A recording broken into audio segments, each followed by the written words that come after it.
Good morning, everybody.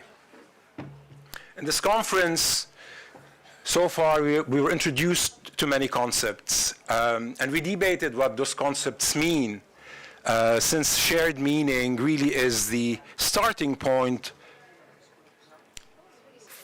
for fruitful conversations, and also for knowledge production. And so is the realization that many concepts hold different interpretations. So how can we as researchers attend to the reality that people hold different interpretations of concepts, especially when people in their everyday lives, in their conduct of politics and socialization, do deploy various permutations of what we think maybe are universal understandings of concepts.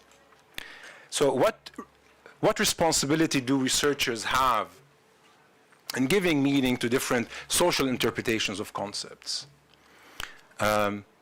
This is why we are very happy to host our speaker today. Our speaker today will tackle all those questions and add more depth and really personal reflection and interrogation of some of those questions. Good morning, my name is Ahmad Mansour, and it gives me great pleasure to welcome Professor Wenfang Tang. Wenfang Tang is Presidential Chair Professor and Dean of the School of Humanities and Social Science at the Chinese University of Hong Kong, Shenzhen. His research focuses on public opinion, political culture, and mass politics. Professor Tang played a leading role in the 6th and 7th World Values Survey in China. Now, World Values Survey grew out of European initiative, and it was expanded in the 80s by Engelhardt. And it came to really cover global reaches in many societies around the world. So they do comparative social survey at a global scale, which means variance and observations, and that's really very important.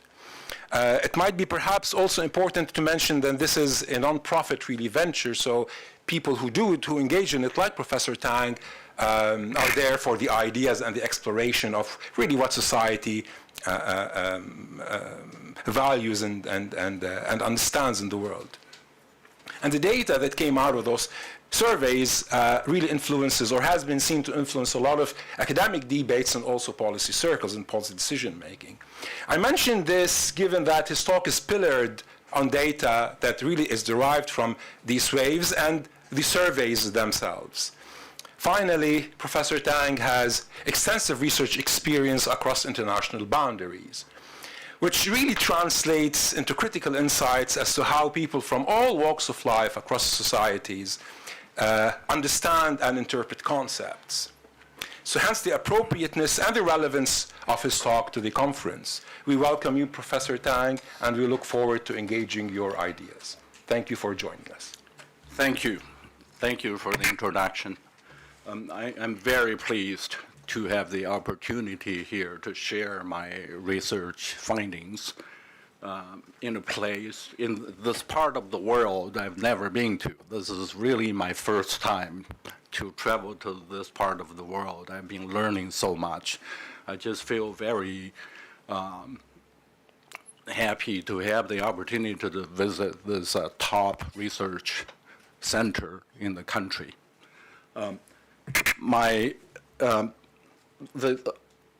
The title of my presentation, I added 2 words from the brochure. I added studying democratic. I realized the original title is not very clear. How can political culture prevent clash of civilizations? So this is the title, but the talk is the same, and my co-presenter is sick in China. She was going to be here, travel with me, but she caught COVID before we left, so she had to cancel the trip. I realized after being here for a few days, I realized that I'm in a place that is China is relatively unknown, I'm saying relatively unknown, but there is a growing interest in China. So I would like to start with just a real quick 5-minute crash course on Chinese politics. If you've never had a course on Chinese politics, it's a country that shaped like a rooster. If you want to remember the map, it looks like a rooster, right? So there are 35 provinces.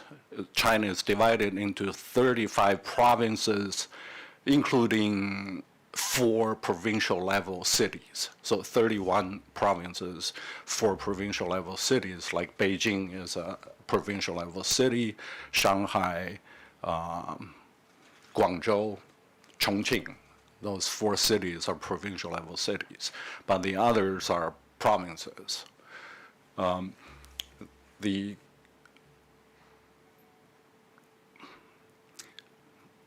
The political system of China. So China has I would say if you follow the thinking of a parliamentary system, Chinese political system is similar.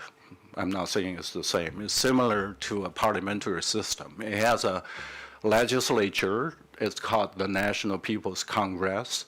It meets every 5 years. The delegates for the National People's Congress are indirectly elected from below. So the very bottom level, like a work unit, you will elect your work unit delegate to the local People's Congress. Then they will elect the higher level all the way until the national level. So that's the legislative system. Then the president is elected by the National People's Congress. Then the president would recommend, would nominate the prime minister. So China has if you hear on the news sometime, you hear the prime minister of China. And then mostly probably you'll see the president in the news. Then there's a kind of like an upper house. And this is the lower house, right? Legislature. The upper house has some different political parties in the upper house. They don't have real legislative power, but they serve the role as an advisory role to the government. So the China, of course, everybody knows, is ruled by the Chinese Communist Party. It's called CCP, but it's really translated as CPC, Communist Party of China, right? But in the English literature, it's commonly referred to as CCP, Chinese Communist Party. So this party is probably in the rest of the world, in some parts of the world, doesn't carry a very positive meaning, right? It is a single party. The Communist Party rules China, and the party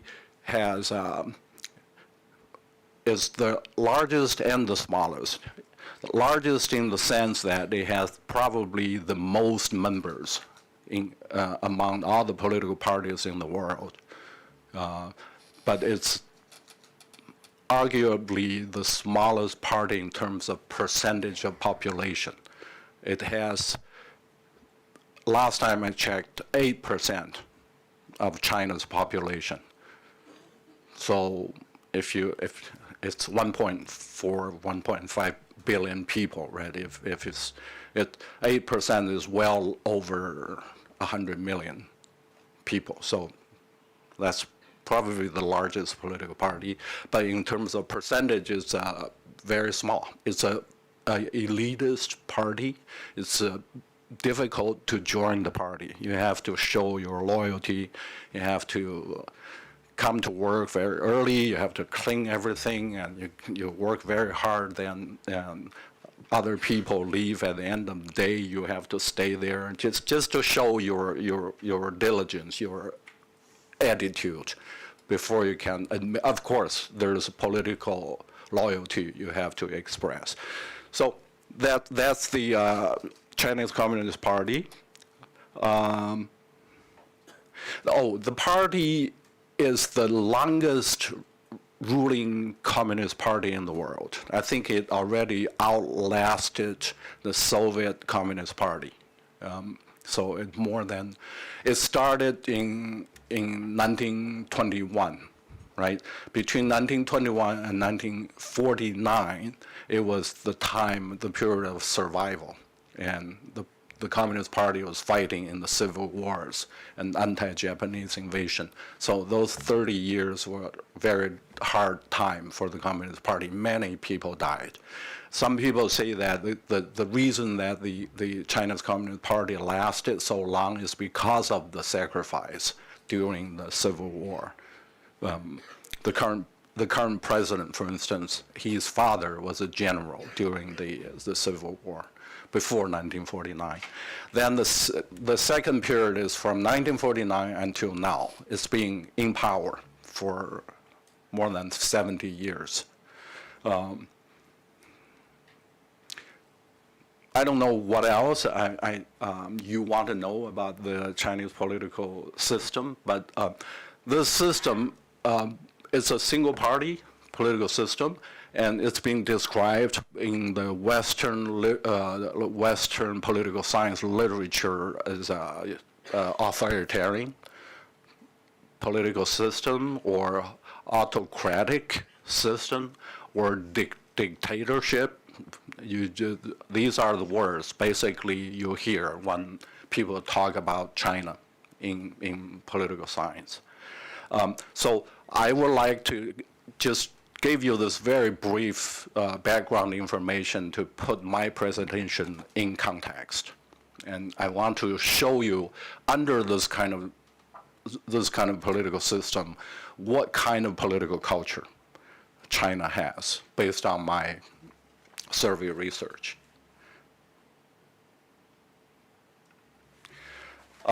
So I would like to start with, if we want to study a democratic political culture, I would like to start with some basic definition of democracy. I would start with the traditional approaches, right? Philosophers would define democracy with some key concepts, such as freedom, such as justice, such as human rights. So philosophers can write a book about each concept. They can teach a course on justice, for instance. So that kind of theoretical discussion was developed by philosophers. Then political scientists, their approach to studying democracy is by looking at institutions. They want to, later I will talk more about these different political institutions, elections, rule of law, and free media, and they would look at a number of different institutions to see whether a country is democratic or not. So this approach I am trying to propose is the political culture approach. This is the approach that I think no matter what the concept is about democracy, what kind of political institutions we have, ultimately the decision whether it's a democratic system or not is reflected in ordinary people's perception in their society. So that's the approach I'm proposing in this study. Then finally, I want to say something about public opinion research. And this is, I think, is the foundation. It's one of the instruments. There are anthropological approach, observational study, that's in-depth study, but public opinion research is another instrument. of studying political culture, the public opinion surveys had some bad reputation in the past. Basically, there are problems with the techniques used in public opinion surveys. But I would say that in the recent technological advances, these public opinion surveys have been tremendously improved, the quality. And the data are much more reliable now than before. I can just give you some example. The fundamental problem, one of the problems, is sampling. How can you draw a sample of 2,500 people in a country like China, 1.4 billion people, right? So drawing a representative random sample is the first step. If you have a biased sample, that happened so many times in the past. In the United States, for instance, they were in the early days when they try to predict election outcome, they would draw a sample that's biased. A certain group of people only included in the sample, then they predicted the outcome based on the biased sample. So if you have a representative sample, then that gives you, in my case, it gave me a lot of confidence when I try to show you the findings, right? So I ultimately, right now, the development of technology has allowed us to use spatial sampling. We can use Google Map. We can see on Google Map, we can see China, right? Then we can divide China. We have the provinces. We can either randomly pick the provinces or we can pick all the provinces. Then in each province, we will randomly pick a city or a county. Then within that, we can pick a village. So we can zoom in and see the village on Google Map. Then we can see whether there are houses or they're just farmland. So we can focus on the residential areas. We pick squares. So, and I can tell you more about that if you're interested, but spatial sampling has allowed us to draw representative samples, and that tremendously improves the quality of our survey. And the other thing is public opinion surveys were known for its inability to establish causal relationship. For instance, in a survey, if I ask you, are you interested in politics? You say yes or no. Or then in another question, I say, how often do you read the news? Then the researcher would say, okay, reading the news would cause people to be more interested in politics. But that kind of causal relationship is based on the researcher's assumption. You cannot really show the mechanism of this causality. And lab experiments can do that. In a lab experiment, you can easily show the causality by asking people to watch the news, then ask them whether they're interested in politics, or other people, if they don't watch the news, ask them whether they're interested in politics. So you can establish that causal relationship very easily, but lab experiments are not representative. You can do it among a small group of people. So increasingly, in recent years, survey researchers have been moving lab experiments into public opinion surveys. I have been, in the past 10 years, I've been spending my time trying to conduct survey experiments. In my large national samples, I would embed lab experiments so I can see better the causality.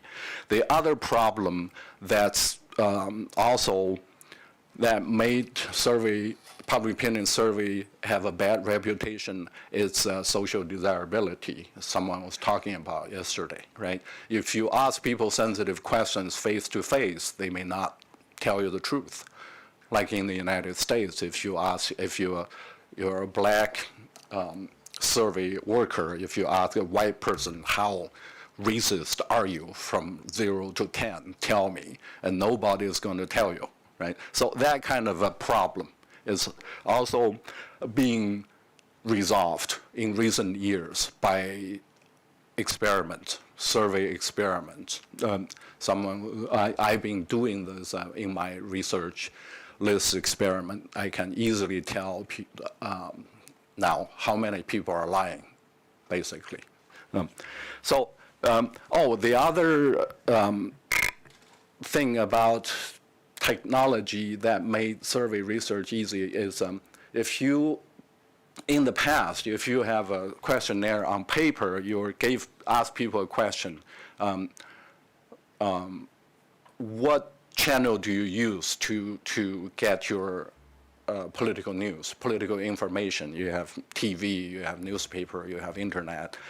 So that kind of options in the past are on paper. The order is fixed, right? So if you ask people, it's very easy for people to be primed to see, oh, the first one. People would just pick the first one. So a lot of survey questions are designed that way with multiple choices people have to pick. But traditionally, the order is fixed. Now on a tablet, if you put your questionnaire on a tablet, they can randomly order. They can randomly order the options. One will see TV as the first item. The other will see internet as the first one. So people are seeing different orders, so that also made the reduce the priming effect of survey research. So I want to give you all these background information so you will believe my, later I will show you my results, you will believe me, okay? Here are basically my findings. There are 4 findings in this study. One is political happiness is very high in China. Okay, it's maybe it's for quite a few people that's not expected.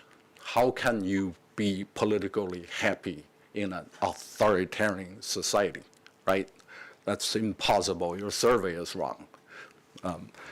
The second finding is China's democracy includes both political and social rights. It's not just political rights. In some definition about democracy, it's exclusively focusing on political rights. But in the Chinese understanding of democracy, it includes both political and social rights. I'll show you what I mean later. Then third one is Chinese can or they are willing to sacrifice individual interest in promoting protecting group interests. That's another finding that may be different in different societies, right? In the United States now, I think more individual interests probably are more important than group interests. And finally, the Chinese think that the Chinese survey respondents support strong political leadership, so that leader can protect their social rights. So these are the key findings. I'll show you how I got these findings, but before that, I just want to show you this picture. This picture is from a Freedom House. For those of you political scientists, I teach comparative politics in the United States. I frequently would use this website, Freedom House. Right? Freedom House report. Every year, Freedom House would publish a report ranking the degree of freedom and democracy in different societies. This is just, every year you get on their website and you see they have all their reports. So it's very easy to see. So this is, I just picked some countries and regions, and I deliberately did this because I've been meeting people from different countries. I just picked the countries, the people I met, if there's data. So you can see where your countries are in this picture, right? But that's one thing. The other thing is you see 100s. 100s means perfect, right? Perfect democracy. You see those countries, right?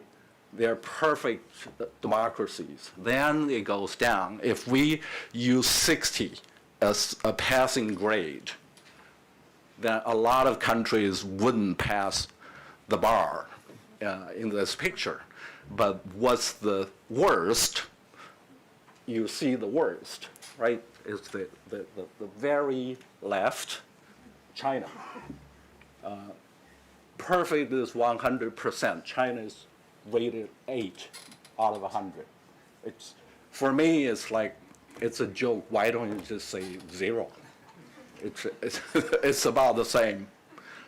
So this is, if you read their website, you will see Freedom House. By the way, it's not only Freedom House. There's several other organizations in the United States.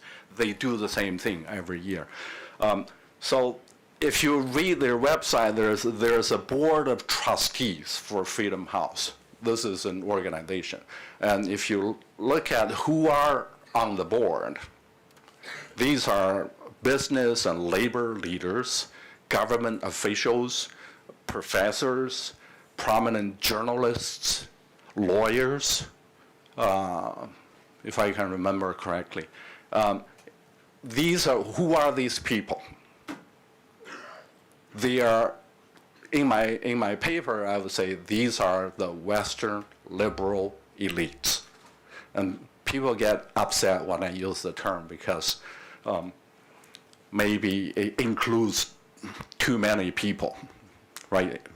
Perhaps someone in this room, I don't know. But I'm only referring to those people on the Freedom House Board of Trustees, those people.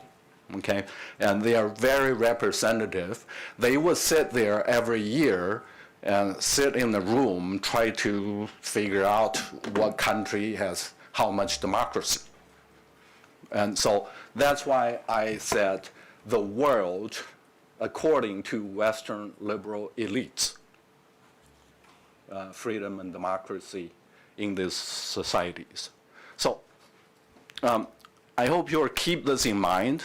I'm going to show you the survey findings from the World Value Survey. This is the World Value Survey. This is the 6th wave of the World Value Survey in selected countries. The World Value Survey does not include the countries in the previous figure, so I didn't list those countries in this figure. But these are the available countries and regions in the 6th wave of the World Value Survey. And in that survey, there's different questions. Are you, how satisfied are you with the level of democracy in a country, level of freedom, and the degree of human rights? So I put together these questions. I put them together and created a factor index ranging from 0 to 100. So these are the levels of freedom, democracy, and human rights in different societies according to the survey respondents. You may think, if you look at the numbers, you may think, oh, okay, the highest is 65, the lowest is only 57. There's not much difference. But these differences are big enough to be statistically significant. That's one thing. Two, no difference also says a lot. If you remember this one, there's a huge difference. There's a black and white difference, right, if you look at China. And in this picture, the difference is not that great. So I think, to say the least, the liberal democratic elites probably exaggerated the difference in the world. So this is public satisfaction with freedom, democracy, and human rights. Then the next picture is political satisfaction with the following items. Are you satisfied with, this is in China now, this is within China. This is the 7th wave of the World Value Survey. It was conducted in 2018 in China. So in that survey, people were asked, are you satisfied with democracy, and are you satisfied with China's political system? Are you satisfied with human rights? So, oh, by the way, I forgot to mention something important in the survey. I frequently get challenged when I present this picture, and people would say, oh, the Chinese, they live in authoritarian states, they have no expectation. You know, the government does a little thing, little of something, and people are just happy. So that's the criticism I received in the past. For someone who's from China, who now lives in China, I can tell you the expectation is very high. And if you heard the COVID protest a month ago, right, the government locked down everything, people were protesting, and then the government said, okay, let's lift all the restrictions.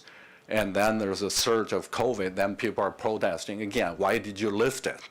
And before was, why did you lock us down? So there's a pretty high degree of political activism in China. I've lived in the United States, in China. I can tell you that the level of popular societal level of political activism in China is not low at all. And people are willing to stand up and challenge the authorities if they don't feel they're treated fairly. So I'm not sure the high level of public satisfaction is related to low expectation. The other thing is I get challenged is, oh, the Chinese are brainwashed. Of course, their government tells them it's wonderful, right? And so that's why they're so satisfied. I would say probably that's true, but who is not? In any society, government would want to educate their people, right, and spread the government ideas and get political support. So that effort exists, at least in the United States, where I lived for 30 years. I also see that. So we need better evidence to show that the Chinese think they're so satisfied because they're brainwashed. We have the control for brainwashing in all the other societies. Then this picture shows the satisfaction with China's political system is very high. One is, by the way, one is the highest. So 72% for satisfaction with human rights with China's political system. That's and 68% with democracy. That's also pretty high.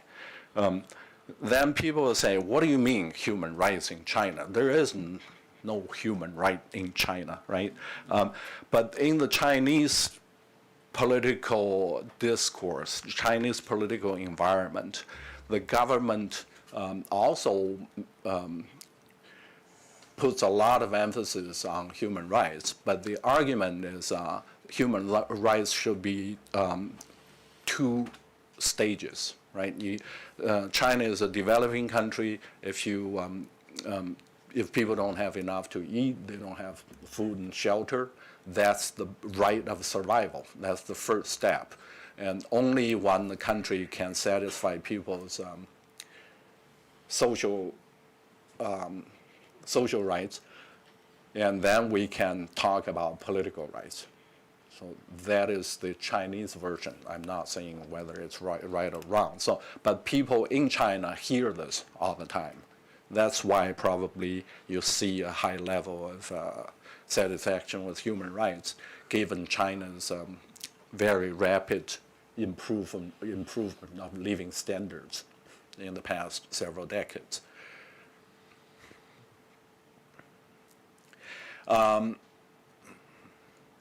The other thing I hear a lot when I show this to other people is fear.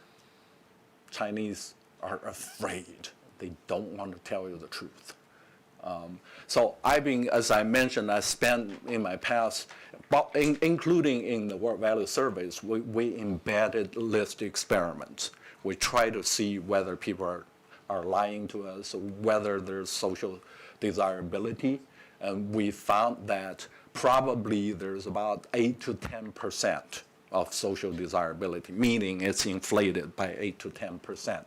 But even if you get rid of that 8 to 10%, this kind of satisfaction with political system and trust in government is still one of the highest in the world, at least in the world value surveys, among the countries in the world value surveys. So it's still pretty high.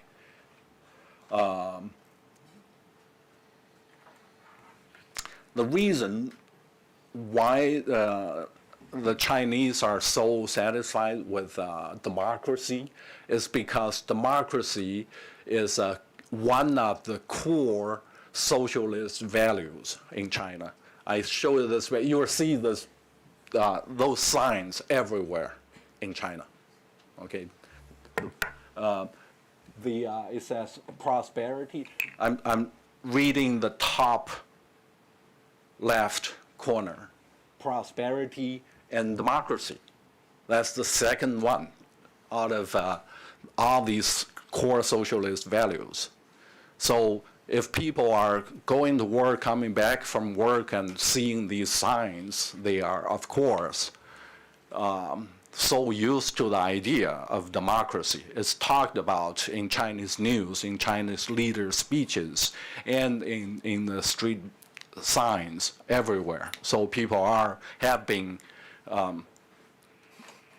seeing these things, hearing these things, and getting used to these things. Then people will say, oh, that democracy doesn't mean the same thing than in the West. And this is the Chinese Communist Party's version of democracy. So to check the meaning of democracy in the Chinese people's mind, there are questions in the world value surveys. What do you think is the most important in your country's democracy? So there are different things listed in the world value surveys. I'm reading from right to left. Freedom, is freedom the most important? How important? The question is how important? Then the second thing is election. This is related to institutions, right? Western definition of democracy. Then moving to the left, gender equality is very important in the Chinese version of democracy, helping the jobless. Then equal pay, meaning promoting more income equality. These are also important in the Chinese mind, in the meaning of democracy. Then I just want to put the religious rule there to show you that that's very low in China. So it is not that the Chinese survey respondents were not thinking when they answered these questions, and they did think about, when they look at religious rule, since China is not a religious country, and they did put that as a very low priority. in Chinese definition of democracy. So the point of this figure is that the Chinese think social democracy is just as important as political democracy. And there are two different meanings in the Chinese mind. This is a new set of questions. I think they're new in the 7th wave of the World Value Surveys. These questions ask people, would you support government surveillance in public places? Would you support government surveillance in private spaces like your email or private information like your cell phone or your WeChat? In China, we use WeChat a lot. So this is very interesting to me because you see the difference. You see quite a big difference, 20% difference, that the Chinese are very supportive of government surveillance in public places, right? But not so much for private surveillance. So it shows that the Chinese can tell the difference between public interest and private interest. Public interest, when they see that, they support. That's why I said in the beginning that they're willing to sacrifice private interest for public benefit.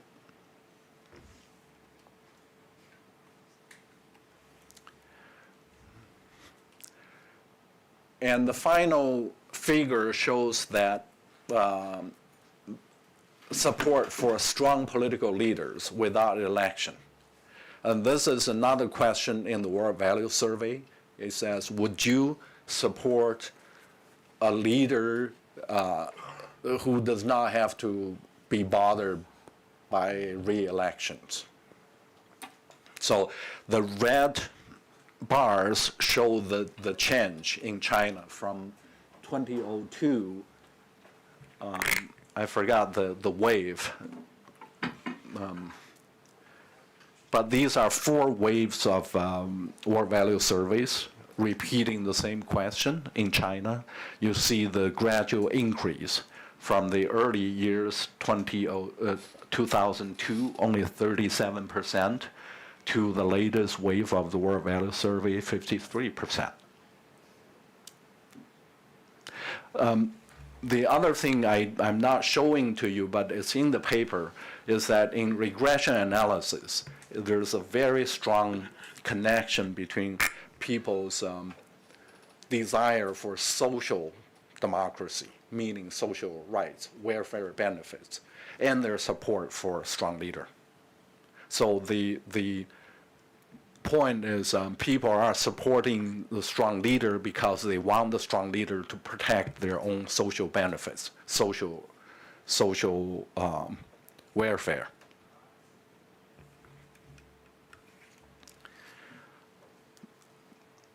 Finally, I would like just to conclude by saying that democracy should be measured by Western political elites as well as people.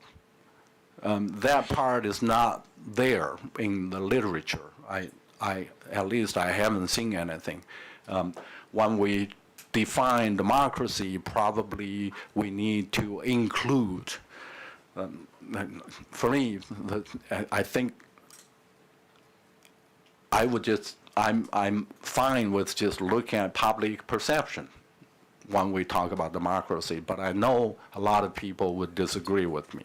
So my goal is just to convince people that at least we can include political institutions as well as public perception, right? Ultimately, whether a political system is democratic or not should be reflected in people's mind and perception for those people living in that political system, right? Without that, it's just theory, right? Philosophy. we're talking about philosophical concepts, we're talking about institutional designs, and these things. I wish Ellen, Professor Lust, was here. You know, she was talking about institutions, right? So ultimately, these institutions, how well they work, how democratic they are, should be judged by people who live there, not by political elites, or not so much by political elites. And then the second conclusion is the due meaning of democracy in China, including political and social rights. Both are important. And the third conclusion is due meanings of political rights. And people can separate the public space from private space, right? So the Chinese survey respondents are capable of understanding the difference between the two.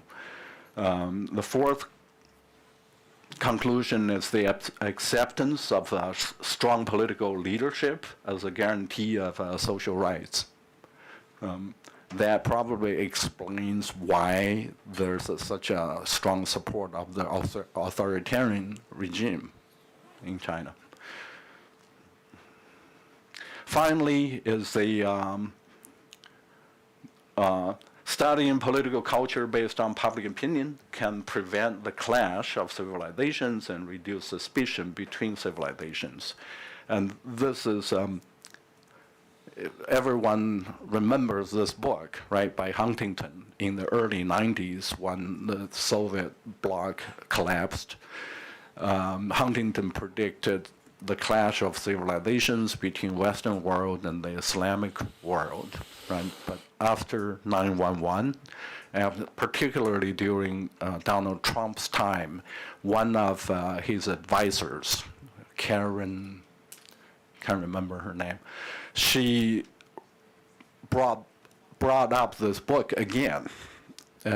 She's trying to argue that the new clash of civilizations is between China and the Western world.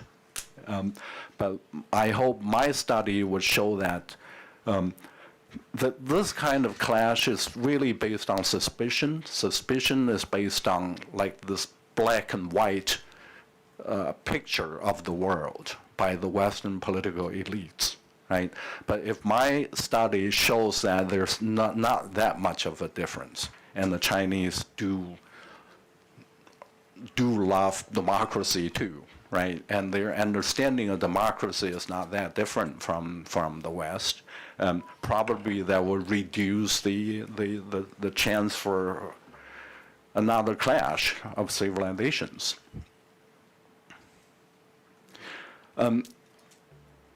So I think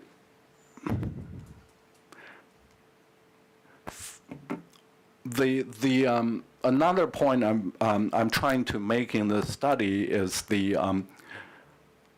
question of measurement. I think, are we going to talk more about measurement of public opinion, political culture? And it is a question of measurement. Do you measure democracy? Who should have the power to measure democracy, right? If you measure democracy by public opinion, you get a totally different conclusion than if you measure democracy by the members of the board of trustees of Freedom House, right? So, but my study shows that we can also use this most different system design thing.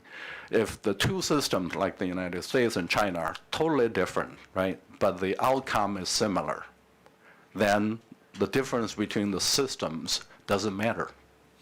That's what most different system design is. Anyways, so this is going to be published as the title is Democratic Authoritarianism, and it's democratic, right? I showed you how democracy is viewed, but also it's authoritarianism because people support authoritarian leaders. So these two contradictory concepts exist in the Chinese political culture. So this is in the book that's going to be published. I believe that Engelhardt was alive last year. He was working on the concept, but he passed away. But the book is at the final stage of being published this year. I hope pretty soon. I'll stop here. Yeah.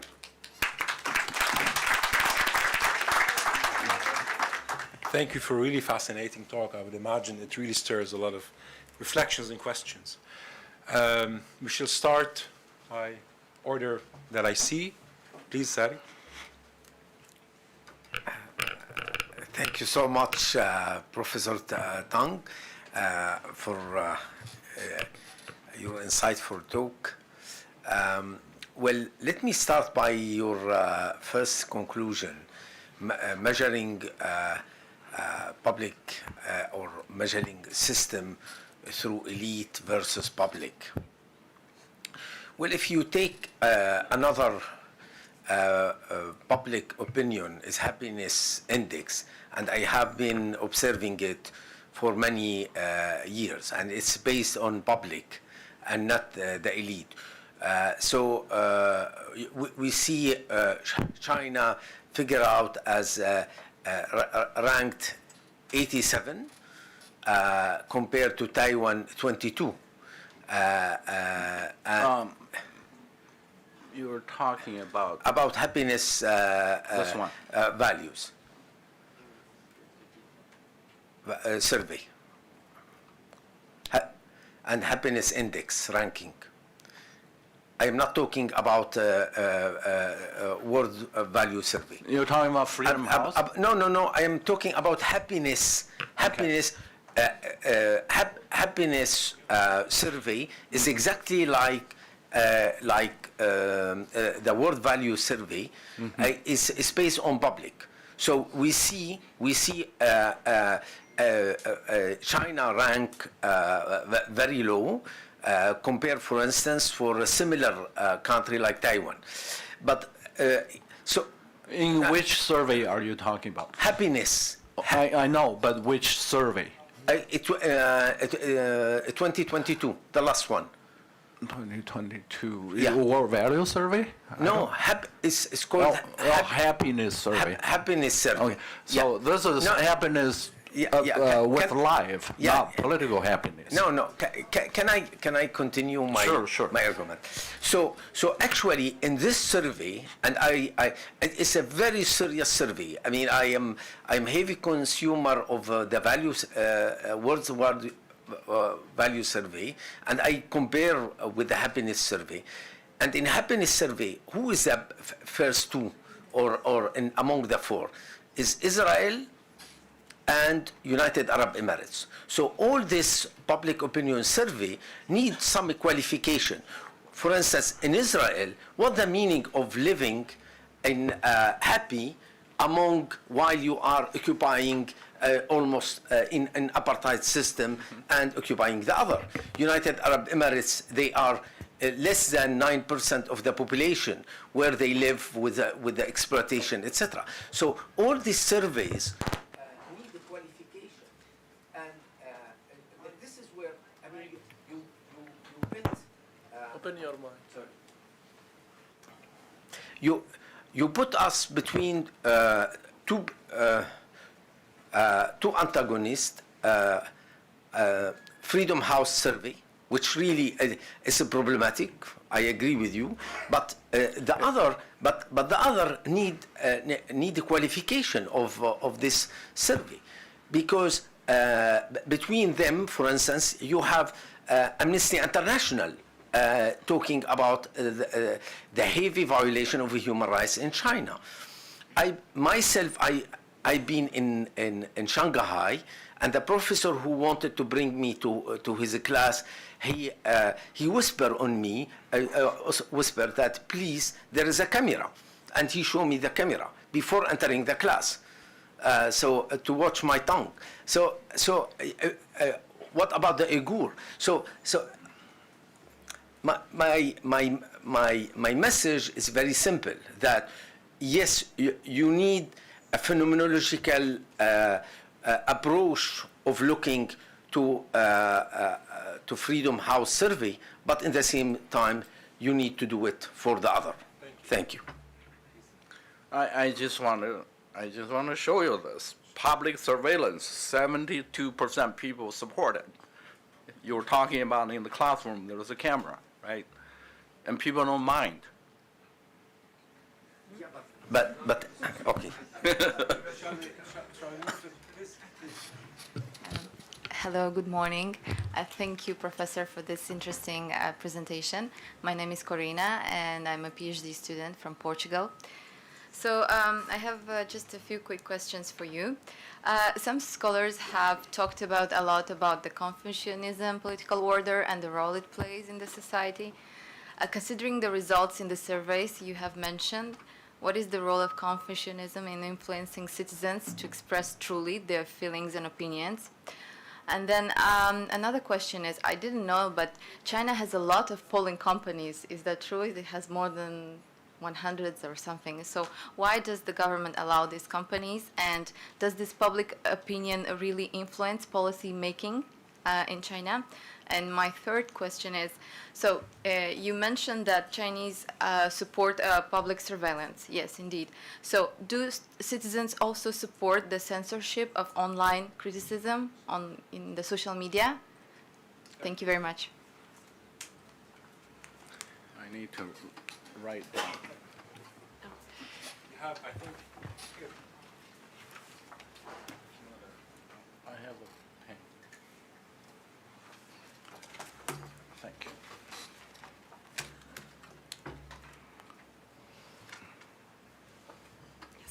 So thank you so much, Professor, for your lecture. I have two very quick questions. So you have started by explaining how the one-party system works, and then you have shown very interesting graphs regarding election. So election is being seen by the Chinese public as very important. I think it was a 0.68, but then you show later on that 53% of the population would be okay with a leader which has not been elected. So how do these two figures go together? So on the one hand, they would be okay if their leader is not elected, but election plays such an important role.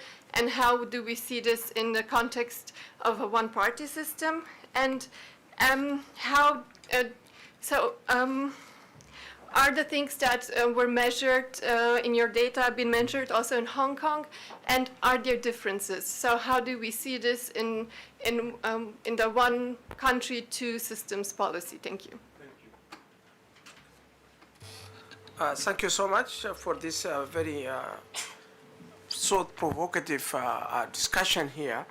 But the definition of the democracy, every society will say we are a democratic society, we are practicing democracy.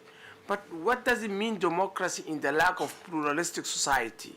Because it's not about election, but about who are we going to elect. If you have one political system and then saying this is the democracy, I think we are just misleading the concept of democracy and taking the spirit of the democracy out of the context.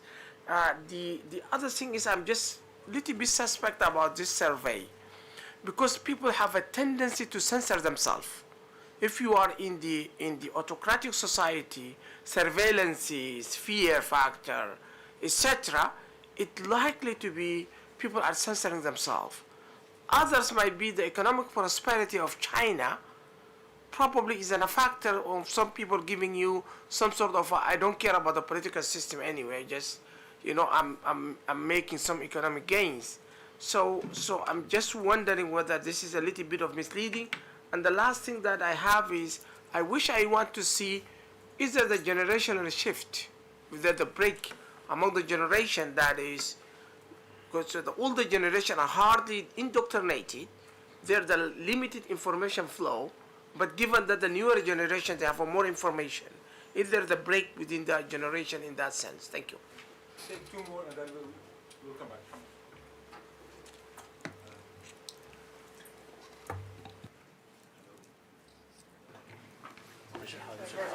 أمشي الحال.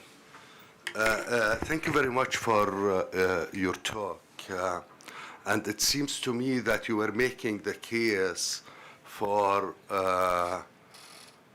democratic China using the public opinion surveys to show that the people are satisfied with the system and they believe that, you know, freedoms, elections are the main principles. I mean, of course, you know, public opinion polls is a tool like other tools. And I have a lot of reservations to Freedom House, but we should be frank, it's not the Board of Trustees who decide the level of democracy according to Freedom House. You know, they have their system, they have their methodology. They check how many demonstrations, they check with, you know, some experts from the country. However, this is not the point, you know, we are not saying that Freedom House is correct. But I mean, it's not the Board of Trustees.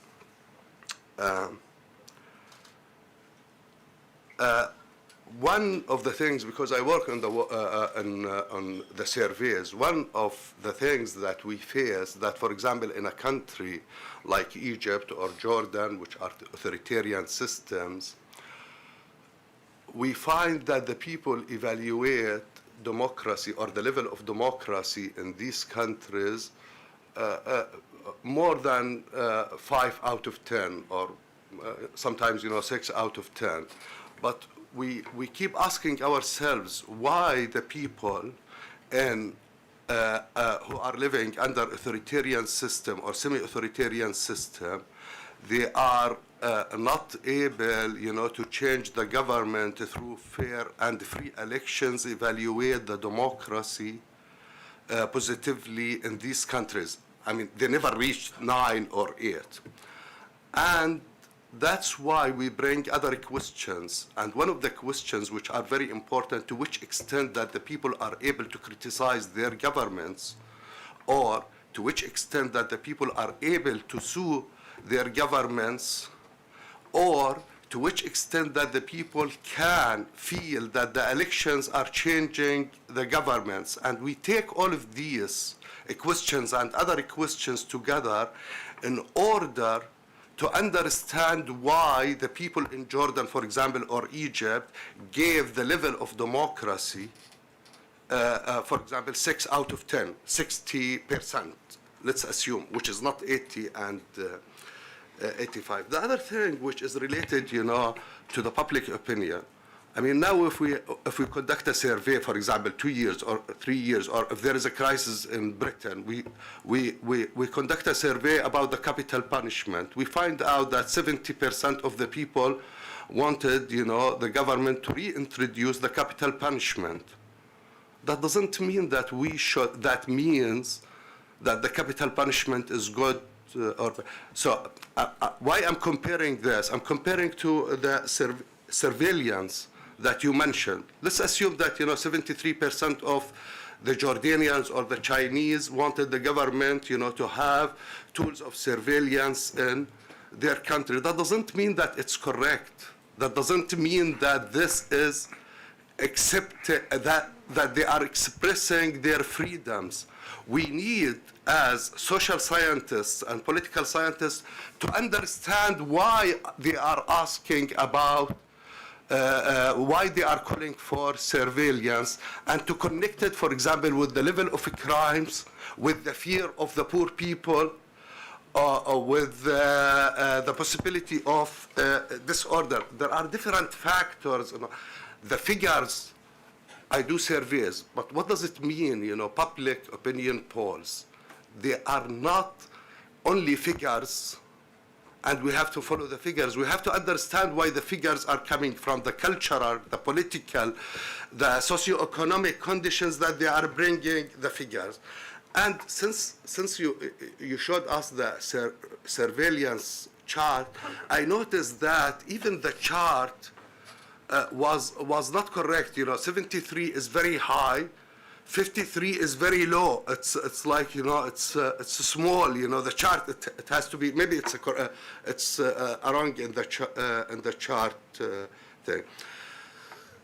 Do we have, if I wanted, I'm from Jordan, if I want, to have a case for the democracy in Jordan, do I have to change all of the concepts and the components of democracy in order to say that the Jordanian system is democratic, despite the fact that there is no free elections, that the people originally are not participating in the elections because they believe that they can't change, the situation? And does this contribute more to the clash of civilizations, even the clash of concepts of democracy, or reduce the clash of civilizations and the clash of concepts and components of democracy? Thank you. Would you like to go for this round, then we take the second round? Sure. 1, 2, 3, 4, 5, 6. I have written down quite a few questions, and thank you for the wonderful questions. I just want to say that someone said it's provocative. I fully understand what I'm saying would upset a lot of people. So I'm just glad people are not throwing rocks at me. So it is research, right? I think I wanted to come up with something new, something different. Different understanding as compared to conventional understanding of democracy, of democratic political culture. So that's my motivation to do this research. So in terms of Confucianism, I think it's reflected in this chart, actually. If you think about people's sense of collective interest, Confucianism really emphasizes the interest of the group, where Western liberal tradition emphasizes individualism, right? So, and I think this would be a reflection of that, this chart. Polling, well, I think the government wants to know. It's a big country, and it's a lot of times for decision-making purpose, they really want to know public opinion. And they have full-time employees monitoring public opinion on social media every day. And at the end of the day, they will write a report. If there's a major event, for instance, protesting, they would monitor very closely. So that's monitoring social media, but a lot of times it's about survey research. What's interesting is a lot of companies are doing survey research, but sometimes you have to be careful with certain questions you want to ask. If it's too sensitive, you may be careful. But amazingly, these work value survey questions, we did it in China, several waves. It's if you think about, do you trust the Communist Party? That's a pretty sensitive question, right? And it's how much confidence do you have in the government? And so there are a lot of, and the last survey I did was also about bribery. And that's also considered to be sensitive. And the question is, in the past 2 years, when you visited government offices, did you present something? Like a credit card or a cash card or cash even. So those questions were being asked, and I don't see any problem, but occasionally I would hear from, it depends on the location. It's a big country, so many different local governments. Some local governments are more nervous than others, particularly inland. If you see the map of China, it's the coastal regions are much more relaxed, particularly in the area where I am. I can't show. It's here. Right? This is Hong Kong, so Shenzhen is right here. Guangdong province is very relaxed. This part is maybe a little more uptight, but in general, coastal areas, the political atmosphere is more relaxed than inland. So social media, I guess I already answered social media question. And social media is very interesting. We use WeChat. You don't use, you use WhatsApp. We use WeChat for everything. There are WeChat groups. Someone, right before I came, someone just told me her WeChat account was shut down. The notice was, your WeChat will be shut down for 2 weeks. And I said, why? She said, I mentioned the North Korean leader in one of the discussions in the WeChat group. I guess that's something you're not supposed to say. So they do have censorship, but censorship now is becoming more targeted. I was telling someone else the other day, it's like cancer treatment, right? Chemotherapy before, it was massive. You kill the bad cells and the good cells, and you have a lot of side effects. But now cancer treatment is more targeted. I think the Chinese are learning also to target more accurately of they call it the unstable elements. Elections, why there's a contradiction. People are think elections are important, but people support the strong government, right? Thank you, that's a good catch. But I've been thinking, I don't think they contradict each other. You can think elections are important, but you can also support the strong leadership. By the way, it's not, even when I'm saying it's going up, right, the support for strong leadership, it's still barely past half of the population, right? It's if you think about the number of people, a lot of people may not support it. So the, anyways, that's all I can say now, but my first reaction is I don't think they contradict each other. Hong Kong is a very interesting case. It's very anti-China now. I did a survey recently in China. I used list experiment and asked people, what do you think of the Chinese Communist Party? On the surface, the answer is about 60% people supporting the Communist Party, but I used my list experiment to correct social desirability. That number went down to 20 to 30%. So you can sense the sentiment of anti-China sentiment. Diversity, I'm not sure whether this is what you mean. You're saying China is not a very diverse political system, right? Because my understanding is because of the single party rule. But I'm thinking about many democracies have been under single party rule. It's very common. In Mexico, in India, in Japan, you see single parties, right, being in power as ruling parties for decades. So that's not diversity, but people think they are democratic.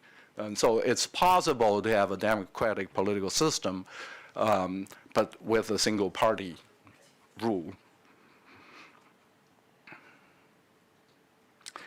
Social desirability, I already mentioned in my presentation.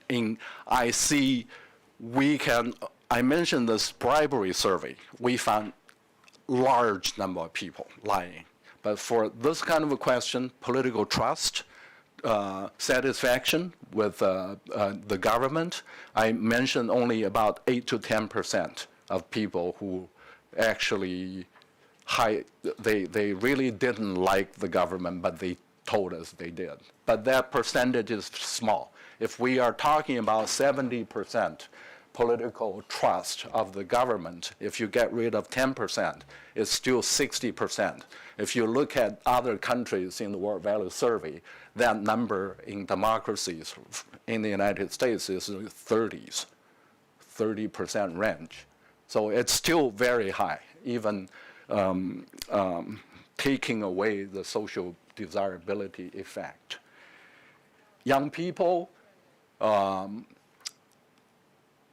they are even more patriotic. They're even more nationalistic. You know, I until 3 years ago, I was teaching in the United States. I got a lot of Chinese students going to the United States. If I did this talk, they would be very upset with me because I used the word authoritarianism. They would send me nasty emails saying, "How dare you?" and describe China as authoritarian. And you are from China. How can you portray China that way? Shall we take it home? Shall we take a new round? I think one thing I sensed someone's comment here, it's not right. People think that way. I'm not sure this decision has to be made by who. If you're saying the Chinese people are not right, then we think we are scholars, we know more. We can judge what's right, what's wrong, what's correct, what's incorrect. I think that's my whole point. I don't think I can judge. I think the question I'll leave to you is, do you think subjective democracy is more important than objective? Objective, I should put quotation mark on the object because it's institution-based. It's ultimately, it's also very subjective, right? So that's, but if I use the word objective versus subjective, I want to ask you and think about, should we include subjective perception of democracy in this definition of democracy? Okay. I'll really get to everybody. Please don't be mad at me. Please go ahead. Men too. Please. Yes, yes. Well, first of all, thank you very much for the thought-provoking presentation. And just to put a couple things out there, I'm not sure if Huntington's Clash of Civilizations, I'm not sure, you said he predicted or he was like predicting, I'm not sure if he was predicting or wishing / hoping for a Clash of Civilization. The U.S. elites now, they do believe that. That he was making a self-fulfilling prophecy. If you read the news, whenever they talk about China, this is coming. Yeah, I guess what I meant is Clash of Civilizations. Yeah, I have my own criticism of that particular book, but that's just, out there. Sorry? Questions? Yes. The other, and I do agree with the general idea that we need to free democracy from its Western-centric conceptualization. But my questions are, okay, where do I start? So you mentioned your criticism about Freedom House. I was wondering if any of that would be addressed by looking at varieties of democracy, because they do have more of nuanced and variation in the way they conceptualize and they categorize democracies and its different types. I also, you were talking about how defining what democracy is should be based on the perception of what people think. And I was wondering, which people are we talking about? Are we talking about people who are benefiting from the system, like, economically? Because it seemed like there was at least maybe I understood wrong, but there was kind of conflation between like political gains from the system, which seemed what you were calling social democracy, and actually like political rights. So are we talking about the people who are benefiting or the losers of the system? Who gets to decide, and which perception are we looking at? And then, yes, there was a question about how fear would influence people's responses. And I think your comment was like, and like being brainwashed, and I think your comment was like, who is not? Well, yes, I understand, like we probably are all brainwashed at some degree, but like being brainwashed to believe that the vaccine is good for you is different than being brainwashed that being controlled by a government is good for you. And I'm not sure how does that address the actual question of how does, propaganda, for example. Maybe we need to look at psychoanalysis, like the influence of propaganda on people's responses. Thank you. I have one last, please. Sorry, one last question. Your, the article that you mentioned, authoritarian democracy, I'm not sure, like, is that same thing as talking about hybrid regimes, which is like having authoritarian regime that has some declarations of elections that don't really matter because you don't have really turnover, you only have which one article? You mentioned... The chapter that's Okay, the book. yes. That's a play Is on that the words. same concept as hybrid regimes or mixed regimes? Okay. Thank you. I can just ask you the questions later, but great job. And I agree with you. I think the major takeaways from your presentation, which I believe many people have missed, is that one, in addition to looking at institutions, we should look at public opinion too. And I agree with you in that case. In addition to that, I do think you address social desirability bias through your experiments, like the list experiments. And finally, 3, you're correct. I think we have a wrapped view of democracy from the Western perspective. Even if you live in the Middle East, it's still influenced. And I also think it's so inappropriate for someone to say that this is wrong for certain people to think that surveillance is wrong. If values are different in different countries and context is different. So I see the large takeaways from your presentation, and I wholeheartedly agree with you and probably disagree with everyone in this room. I just wish people would actually get the major takeaways instead of attacking China. Thank you. Thank you. I would have to disagree, but I think no, because I think you sort of need to account for the role of ideology that is playing a role in public perception. And while it's true that every country faces ideology, there's forms of ideology that can be more justified than others.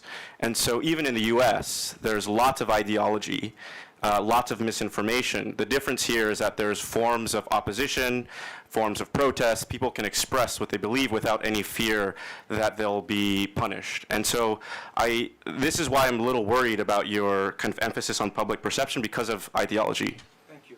Sir? Yes. Thank you very much. I think this was very illuminating, and the discussion is very illuminating as well. I'm not going to dwell anymore on the merits or conceptual merits of demerits of particular definitions of democracy, except to say that, of course, liberal democracy is only one form. And historically, there have been very many forms, and this really ought to be taken into account. Let's not forget also that by some definition, North Korea is a democratic country, and communist Albania was also a democratic country. So these are things I think we should bear in mind, not in order to get into culturalist drift, which this lady very eloquently pronounced now, but to get really a real perspective. Now, the thing that I want to suggest is that if we were to get into this civilization talk, we will lose sight of the actual problems. This has nothing to do with civilizations. Marxism is neither Eastern nor Western, although it is of Western origin, and it lies at the core of the Chinese Communist Party. Socialism, ditto. The type of regime you're describing to us in China is actually it is a generic political form. It's called corporatism. This is a corporatist system, and the corporatist system cannot allow for cultural or civilizational definitions. There are many parallels. Peronism is one parallel. Francoism is another.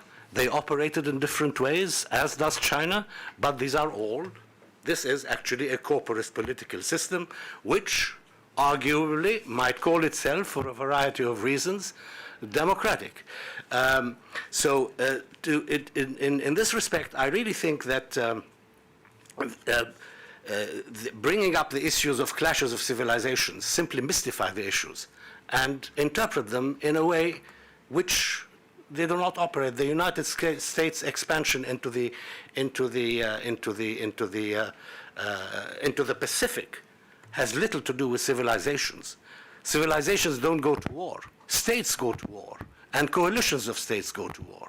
So please, I mean, this is really a plea to go easy on these terms. I know they serve polemical purposes, and they've always served polemical purposes, and I really don't believe that the type of corporate self-discipline and collective solidarity which exists in China can seriously be attributed simply to Confucianism, because this is also evident in a variety of other societies as well.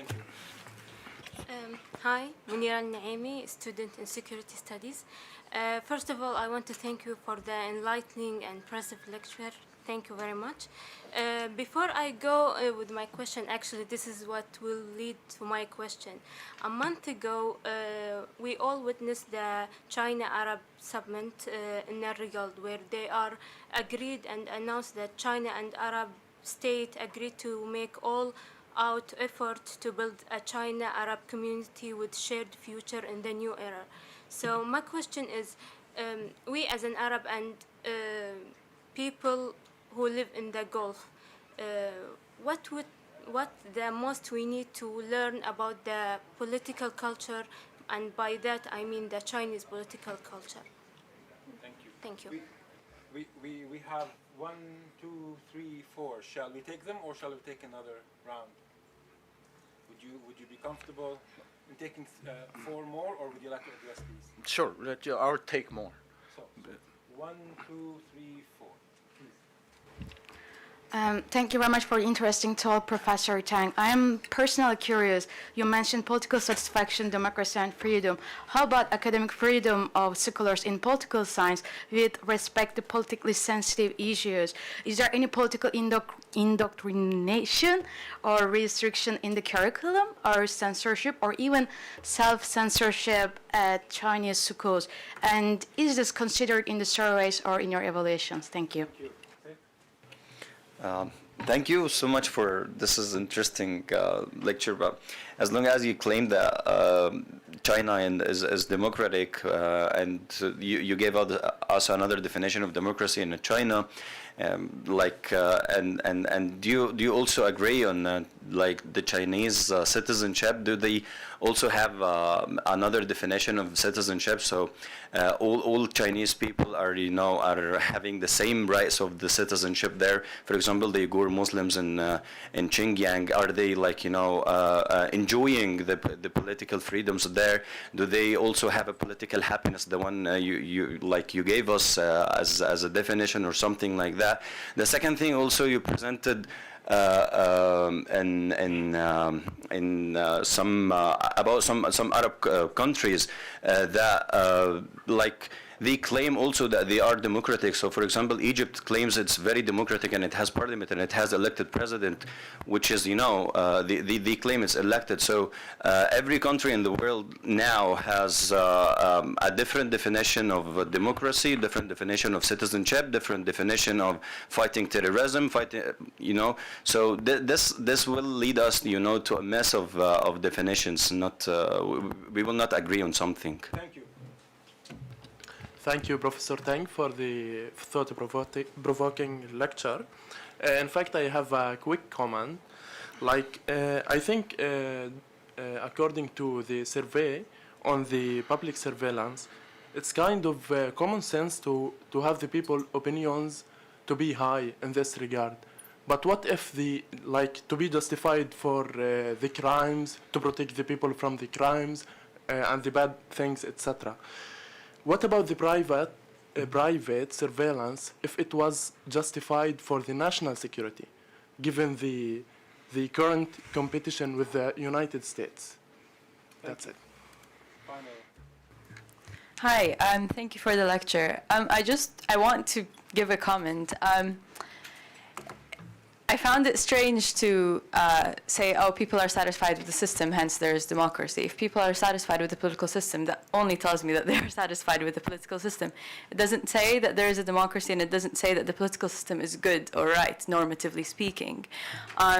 You know, you showed us that people are unhappy or unsatisfied with the political system in the US or in Sweden or in other democratic countries. Does that mean that the US is authoritarian? If we're going to say that people are happy in China, hence the system's democratic, then if people aren't happy in the US, then we might as well say that the system in the US is authoritarian. But I don't think that's how we decide what a political system is. The question ends up being, in the end, if people are happy with authoritarianism, but they are unhappy with democracy, does that mean that authoritarianism is normatively better than democracy? I think that's the question that you're posing.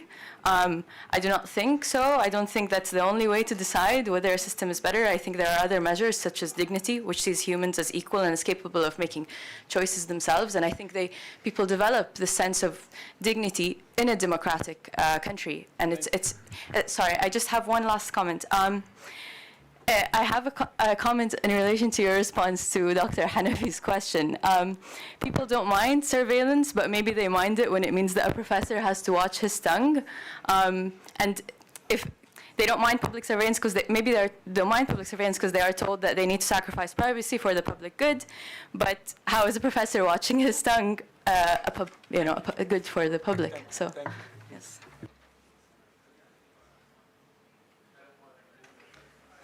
Oh, my turn? Okay. Well, several questions I sense. Let me just answer them all at once. My responses gave me evidence. Yeah, I think some of you are saying, that's not right. I disagree with you. But I've been showing my evidence, right? How I define democracy and what it means. And so these are the evidence I have. If you have better evidence, you can show me. So I think it touches on several people's questions.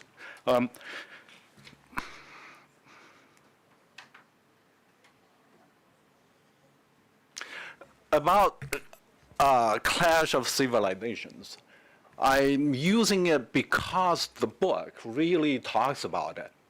And it goes into details about each civilization, what's in there, and why that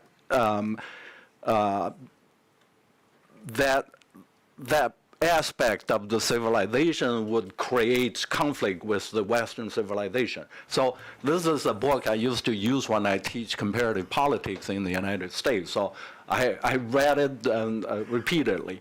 And also, as I mentioned, Donald Trump's, one of his advisors, tried to bring back this topic. It's a strategic disposition. The strategic what? Disposition. Disposition, almost military. Right. Yeah.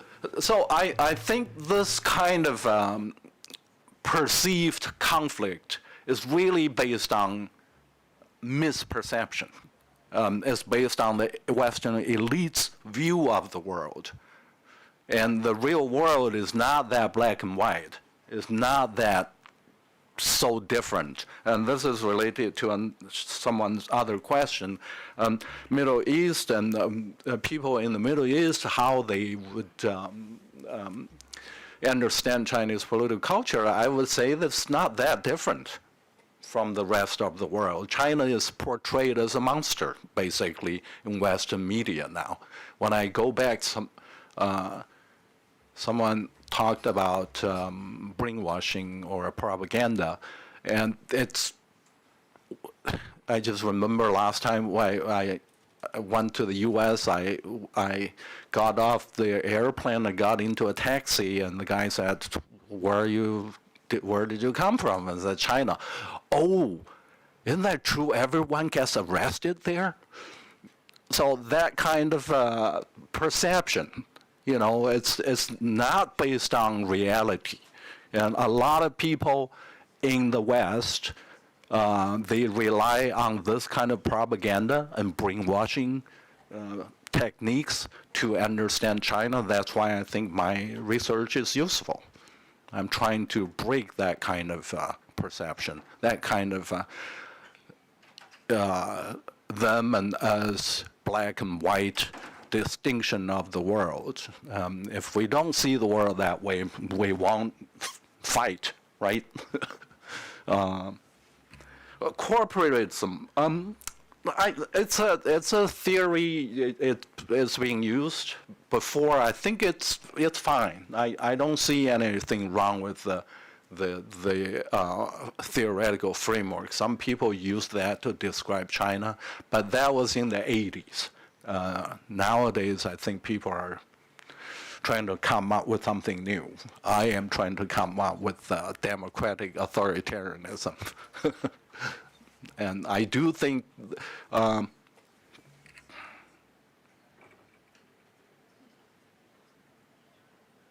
academic freedom. Academic freedom. There is restrictions for sure in China. I'm not denying it. If when you try to publish something, when you try to pick your topic, you have to be careful. But as I said, I think China is becoming more sophisticated in terms of academic freedom. Sometimes if you use in the past, if you use the term authoritarianism, your promotion, your tenure may be jeopardized. But without looking into the article, what are you talking about in the article? What's the point, the conclusion of the article? That's more important. I think they are sometimes. I agree they're putting too much control. Having said that, I worked in the United States for 30 years, and I see plenty of political correctness. I mean, academic restrictions and limitations based on the concern for political correctness. Speaking of freedoms, I would like to give you a last really minute if you would like to conclude, because we're asked to conclude the session, please. What do you think about the citizenship and the Muslim whatever you think appropriate, really, to conclude. You know, this is something touchy, I understand here, right, when we bring up that topic. But I published at least 3 articles on the subject. I studied the Uyghur minority, the Tibetan minority. I did surveys, public opinion surveys in those regions, and I studied how they see China. I think what should I? Okay, my last article was about political participation, like problem solving. If you have a problem, what do you do? Obviously, people have the option of protesting, right? But the overwhelming majority of the survey respondents said they would go through the government agencies. Very few would protest, but that's really related to the government policy. They are discouraging people to organize. However, they're saying if you have a problem, just come and talk to us. So that's one conclusion I got. The other is there is this kind of affirmative action policy in China that's being there. It's a state-sponsored affirmative action in China. And so there's a preferential treatment for minority groups. So that's the state level. But individual level, whether it's implemented or whether people see it as fair, I think that's a different issue. I think we need to do more study on how these people see the government. finally, Professor Tang, I would like to thank you really and highlight that people who really study international relations and also to study culture and also anthropologists are very happy to see data that's engaged and that's really engaging with rigor, with reflexivity, with reflectiveness on conceptual really clarity. So if anything, the availability of this data is extremely valuable. Thank you, Professor Tang, and thank you for the audience. Obviously, this will continue.